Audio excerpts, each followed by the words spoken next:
Au cœur du XVIIIe siècle, les 13 colonies américaines ressentaient un désir croissant d'autonomie face à la couronne britannique. Ouais. Les tensions montaient suite à l'imposition de taxes jugées injustes sans représentation parlementaire. À Philadelphie, l'atmosphère était lourde de conséquences historiques imminentes.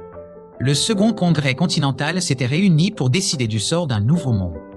Chaque délégué portait sur ses épaules le poids des espoirs de ses électeurs. Thomas Jefferson, un jeune avocat talentueux de Virginie, fut chargé de rédiger le document initial. Il travailla sans relâche dans son appartement loué à l'angle des rues Market et 70th. Ces mots devaient capturer l'essence même de la liberté humaine. Le comité des 5, incluant Benjamin Franklin et John Adams, révisa le projet avec soin. Franklin, avec sa sagesse habituelle, suggéra des ajustements subtils, mais puissants. John Adams défendit ardemment la nécessité d'une rupture totale avec Londres. Le débat au sein du Congrès fut intense et parfois acrimonieux. Certains craignaient les représailles militaires de la plus grande puissance mondiale.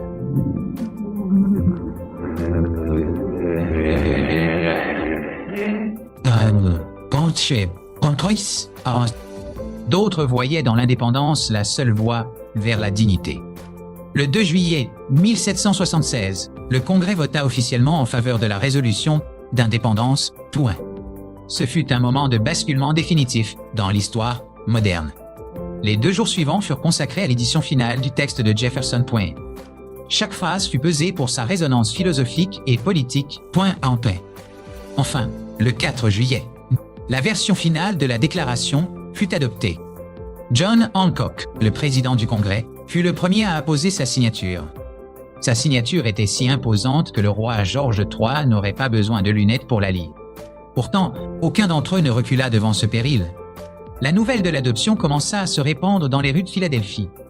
La cloche de la liberté retentit, brisant le silence de la domination coloniale. Le document fut envoyé chez l'imprimeur John Dunlap pour être reproduit. Des centaines de Dunlap Broadsides furent distribués à travers les colonies. Le texte proclamait que tous les hommes sont créés égaux.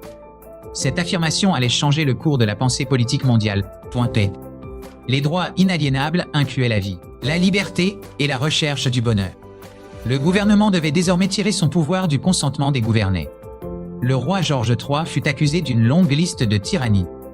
Chaque grief était une justification pour la séparation nécessaire. La signature officielle sur le parchemin définitif n'eut lieu que le 2 août. 56 délégués finirent par apposer leur nom sur ce document sacré. Parmi eux se trouvaient des fermiers, des avocats, des marchands et des médecins. C'était une union de forces diverses pour une cause commune. Benjamin Harrison, un homme imposant, plaisanta sur son propre poids en allant signer. Il dit que si la pendaison arrivait, il mourrait plus vite que ses collègues plus maigres. L'humour servait à masquer la tension palpable de la trahison. Charles Carroll de Carrollton ajouta son adresse pour être sûr d'être identifié par le roi. Il ne voulait laisser aucun doute sur son engagement personnel. La signature de Stephen Hopkins était tremblante à cause de sa maladie. Mais il déclara « Mon bras tremble, mais mon cœur ne tremble pas ». L'unité des colonies était enfin scellée par l'encre et le sang potentiel. À New York, la statue équestre du roi George fut renversée par la foule. Le métal de la statue fut fondu pour fabriquer des balles pour l'armée continentale. George Washington fit lire la déclaration à ses troupes rassemblées. Les soldats poussèrent des cris de joie, trouvant une nouvelle raison de se battre. Chaque ligne du texte résonnait comme un appel aux armes et à la liberté. La guerre d'indépendance allait durer encore plusieurs années, éprouvante. Mais la légitimité morale de la cause était désormais gravée dans l'histoire. Le document original fut conservé avec une précaution extrême au fil des siècles. Aujourd'hui, il est devenu le symbole de la démocratie américaine. Chaque visiteur qui contemple ces signatures ressent le frisson de la liberté. L'héritage de 1776 continue d'inspirer les mouvements de libération dans le monde entier. Mais comment ces hommes ont-ils trouvé le courage de défier un empire? Leur force résidait dans leur foi commune, en la justice de leur vision.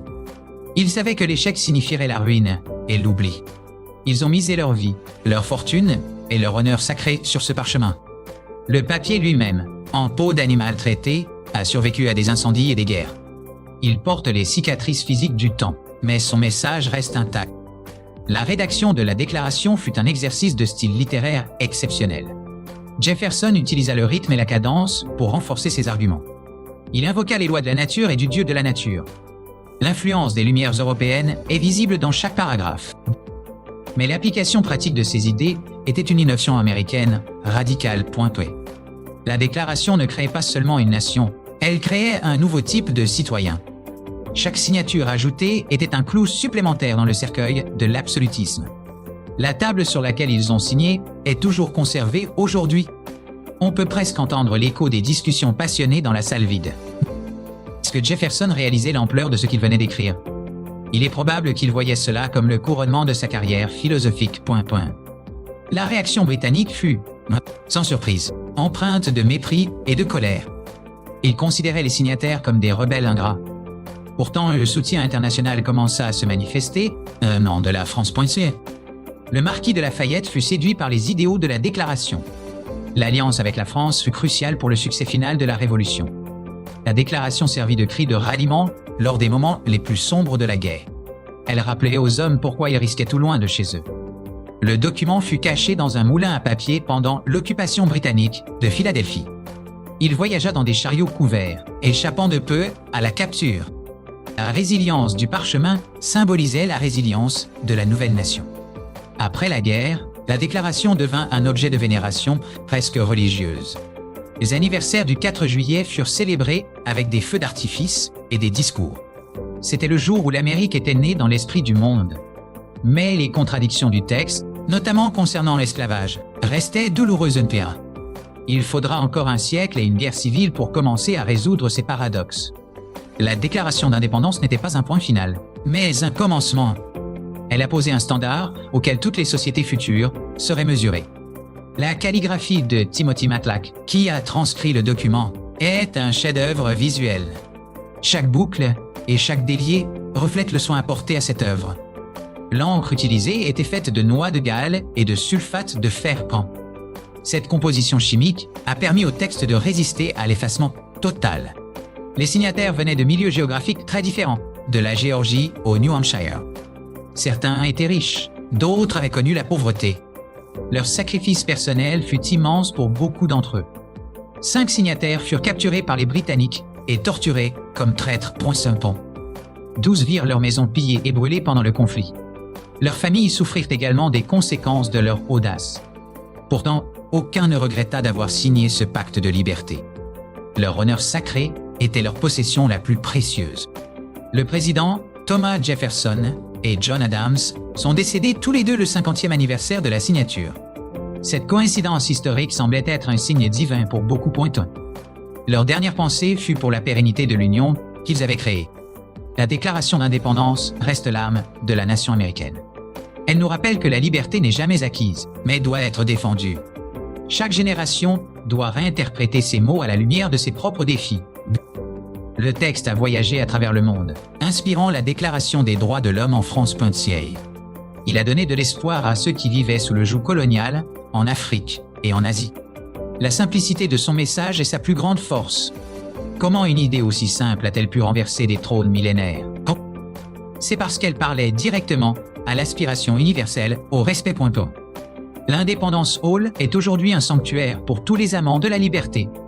Le silence qui y règne est rempli de la présence invisible des pères fondateurs. Leur vision continue de guider les pas d'une démocratie en constante évolution. La signature de 1776 a été le premier pas vers un monde plus juste. Sans cet acte de bravoure, le monde tel que nous le connaissons n'existerait pas. Nous devons beaucoup à ces 56 hommes qui ont osé dire non. Leur héritage est un rappel constant que le pouvoir appartient au peuple. En regardant le parchemin, on voit plus que de l'encre et du papier. On voit la naissance d'une idée qui ne mourra jamais. La liberté est un voyage, et 1776 en fut le départ éclatant. Puissions-nous ne jamais oublier le prix qui a été payé pour elle. Le document original est maintenant presque illisible à l'œil humain. Mais son contenu est gravé dans le cœur de chaque citoyen libre. Chaque mot est une promesse faite à l'avenir de l'humanité. L'histoire de la signature est une leçon de courage politique. C'est l'histoire de la victoire de la raison sur la force brute. C'est le récit de la création d'un destin partagé. La signature n'était que le début d'une longue marche vers l'égalité réelle. Elle reste l'étoile polaire de la politique américaine et mondiale.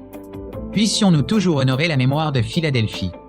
L'esprit de 1776 est vivant partout où la tyrannie est défiée. C'est un héritage de lumière dans un monde parfois sombre.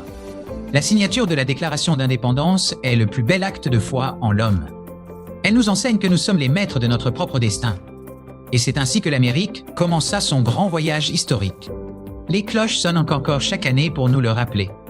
Le texte de Jefferson est une mélodie de liberté qui ne s'éteindra jamais. Il est la fondation sur laquelle repose tout l'édifice démocratique. Regardez bien les noms en bas du document. Chacun raconte l'histoire d'un individu qui a osé rêver. Ils étaient imparfaits, mais leur œuvre était sublime. L'histoire a validé leur choix audacieux. Et l'encre de 1776 continue de couler dans les veines de la liberté. C'est la fin du récit, mais le début de l'inspiration. Que la Déclaration d'indépendance brille pour l'éternité.